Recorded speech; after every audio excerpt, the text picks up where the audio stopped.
이사야서의 그 심판 메시지를 묵상하다 보면 정말 이 시대를 향한 하나님의 음성으로 들리지 않을 수가 없습니다. 위태위태한 지금 그런 상황 속에서 살고 있는 이 땅 가운데 하나님께서 친히 들려주시는 음성으로 들을 수밖에 없다는 것이죠. 정말로 주님만 바라보며 기도하지 않을 수 없는 때입니다. 오늘도 13장에서부터 시작된 그 이방 땅을 향한 심판 메시지가 23장 오늘로써 두로를 향한 메시지로 마감이 됩니다. 하나님의 그 손길을 우리가 자비하심을 간구하며 그런 마음으로 오늘 말씀 안으로 들어가 보도록 하겠습니다.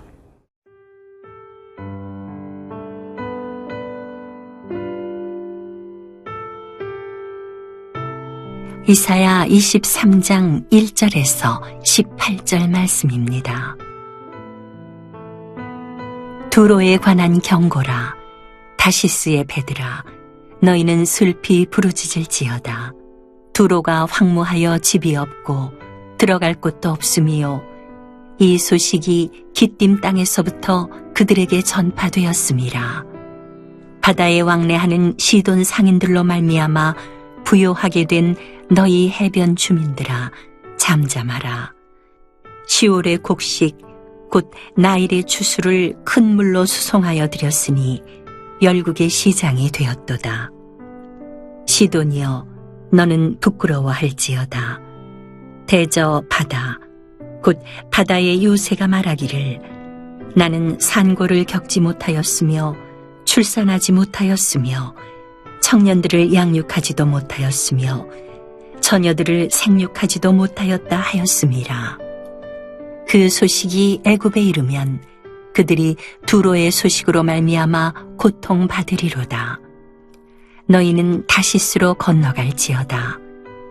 해변 주민아, 너희는 슬피 부르짖을지어다.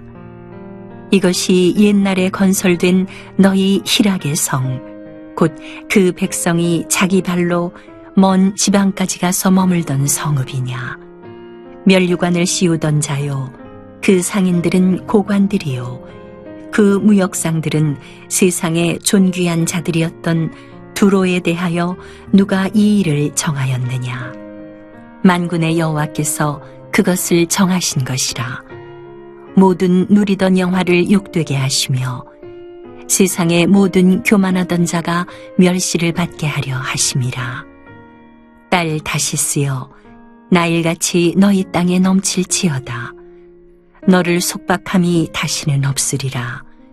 여호와께서 바다 위에 그의 손을 펴사 열방을 흔드시며 여호와께서 가나안에 대하여 명령을 내려 그 견고한 성들을 무너뜨리게 하시고 이르시되, 너 학대받은 처녀딸 시도나, 내게 다시는 희락이 없으리니 일어나 기띔으로 건너가라. 거기에서도 네가 평안을 얻지 못하리라 하셨느니라. 갈대아 사람의 땅을 보라. 그 백성이 없어졌나니 곧 아수르 사람이 그곳을 들짐승이 사는 곳이 되게 하였으되 그들이 망대를 세우고 궁전을 헐어 황무하게 하였느니라. 다시스의 배들아, 너희는 슬피 부르짖으라. 너희의 견고한 성이 파괴되었느니라. 그날부터 두로가 한 왕의 연한같이 70년 동안 잊어버린 바 되었다가 70년이 찬 후에 두로는 기생의 노래같이 될 것이라. 잊어버린 바 되었던 너 음녀여, 수금을 가지고 성읍에 두루 다니며 기묘한 곡조로 많은 노래를 불러서 너를 다시 기억하게 하라 하였느니라. 70년이 찬 후에 여호와께서 두로를 돌보시리니 그가 다시 값을 받고 지면에 있는 열방과 음란을 행할 것이며 그 무역한 것과 이익을 거룩히 여호와께 돌리고 간직하거나 쌓아두지 아니하리니 그 무역한 것이 여호와 앞에 사는 자가 배불리 먹을 양식, 잘 입을 옷감이 되리라. 해상무역으로 상업적으로 번영했던 도시, 부귀와 영화를 누리며 물질적으로 풍요를 누렸던 두로에 대한 심판 메시지가 오늘 선포되고 있습니다. 1절입니다. 두로에 관한 경고라. 다시스의 배들아, 너희는 슬피 부르짖을지어다. 두로가 황무하여 집이 없고 들어갈 곳도 없으며 이 소식이 깊dim 땅에서부터 그들에게 전파되었음이라. 부귀 영화를 누리며 정말 많은 사람들이 이렇게 들어갈 곳도 없고 집도 없고 이렇게 심판의 그 현장에 있으리라. 이렇게 어려운 지경까지 이르리라 아무도 하지 못했던 그때 하나님의 심판 메시지에 의해 하루아침에 이렇게 나라는 변화되고 맙니다. 이 두로와 시돈 지방은 성경에도 많이 등장하는 그런 지방입니다. 그 이스라엘 북쪽 그 해안 쪽에 있는 그 페니키아 지방, 그곳에 아합 왕의 부인이었던 이세벨이 그곳에서 시집 와서 그 우상을 그 유다 땅에 이스라엘 땅에 퍼뜨렸던 그곳이 바로 이 두로와 시돈 지방이요. 또 스로보닉의 여인이 등장했던 그곳이 바로 이 두로와 시돈 지방입니다. 그곳을 향하여 지금 심판 메시지가 선포되고 있습니다. 한번 2절 보겠습니다. 바다에 왕래하는 시돈 사람 상인들로 말미암아 부유하게 된 너희 해변 주민들아 잠잠하라 라고 말하고 있습니다. 서로 도와가며 상업, 무역을 해서 함께 부자가 되고 함께 우상을 섬기며 물질적인 풍요를 누렸던 이제 모든 두로의 주변 국가들도 다 함께 그 심판으로 인하여 어려움을 겪게 됩니다. 그런데 하나님께서 잠잠하라 말씀하십니다. 잠잠하라. 너희들이 할 말이 없다.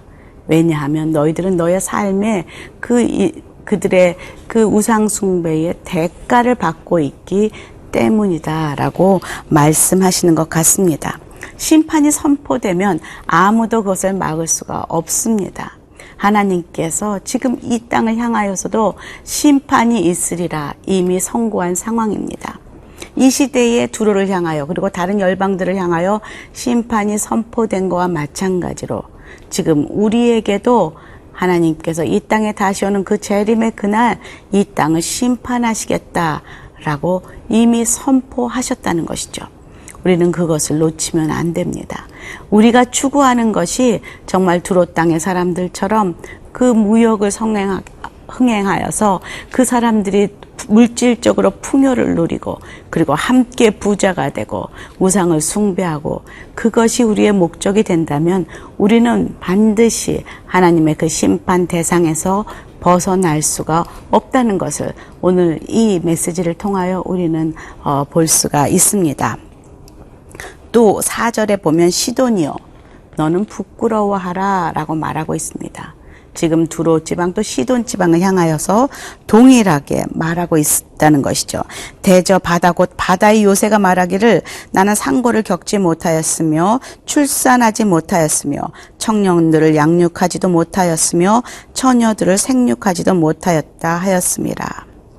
그들이 그 해상무역을 함으로 인하여 의지했던 그 바다의 신이 아무것도 생산할 수 없고 아무것도 그들에게 줄 수 없는 이런 상황들이라는 것, 부끄러워하여라 라고 외치고 있습니다. 잘 나갈 때 우리는 있습니다. 그것이 누구의 은혜인지, 그리고 우리가 평안을 누릴 때 우리는 망각합니다. 하나님께서 주신 이 기간 동안에 하나님이 우리를 통하여 하시고자 하는 것이 무엇인지를 우리는 망각하고 이 두로와 시돈처럼 자신의 배를 위하여 유익을 위하여 영광을 위하여 살아갈 때에 나만 무너지는 것이 아니라 내 주변에 있는 모든 국가들이 무너지는 것을 보게 됩니다. 이것은 우리 가정에도 마찬가지입니다. 부모만 무너지는 것이 아니라 그런 마음을 가지고 살았던 부모의 자녀들도 그 이웃들도 함께 무너진다는 것을 우리는 오늘 말씀을 통해 볼 수가 있습니다.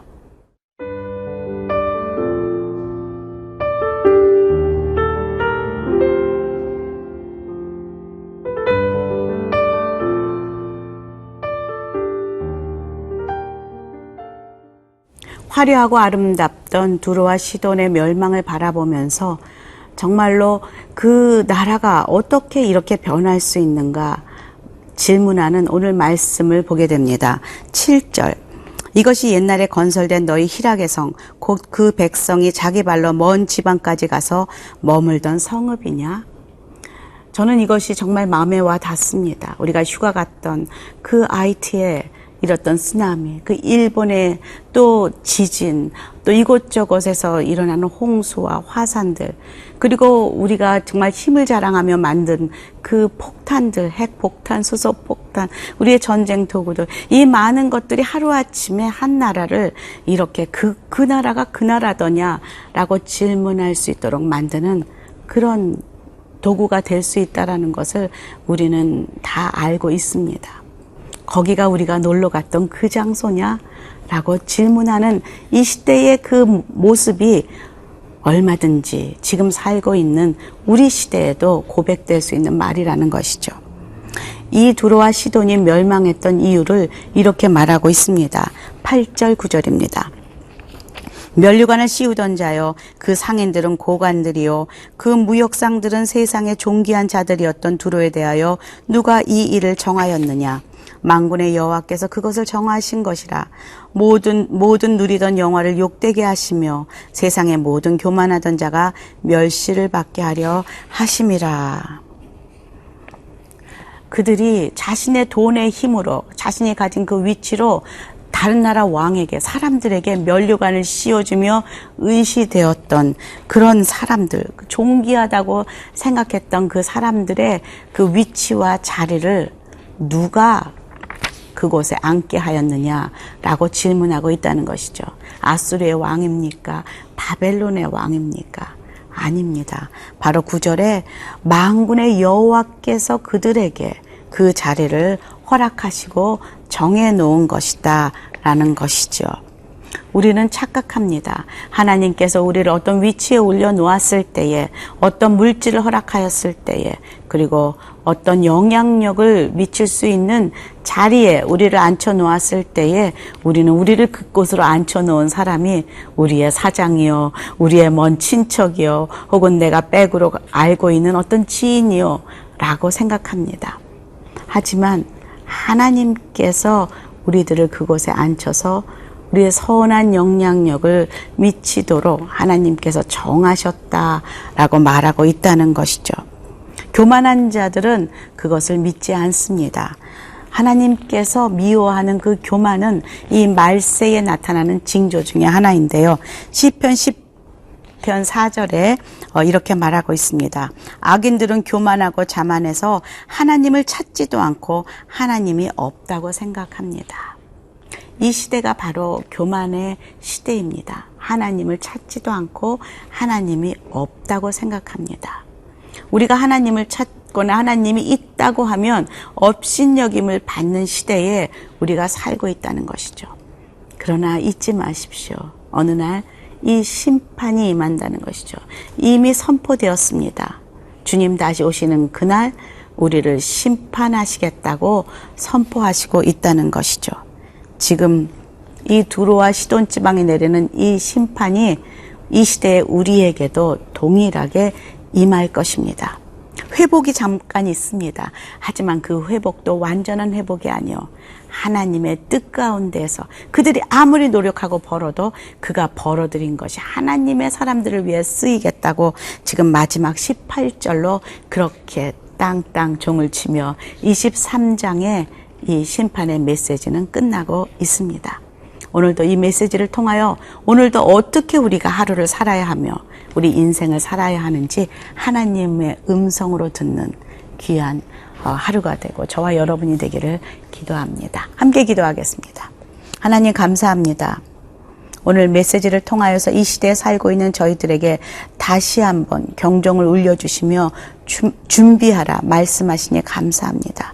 오늘도 겸손하게 주님 발 앞에서 주님의 오심을 기다리며 사는 거룩한 성도들로 옷 입혀 주시옵소서. 이 나라 민족을 주님 긍휼히 여겨주시고 인도하여 주시옵소서. 예수님 이름으로 기도합니다. 아멘.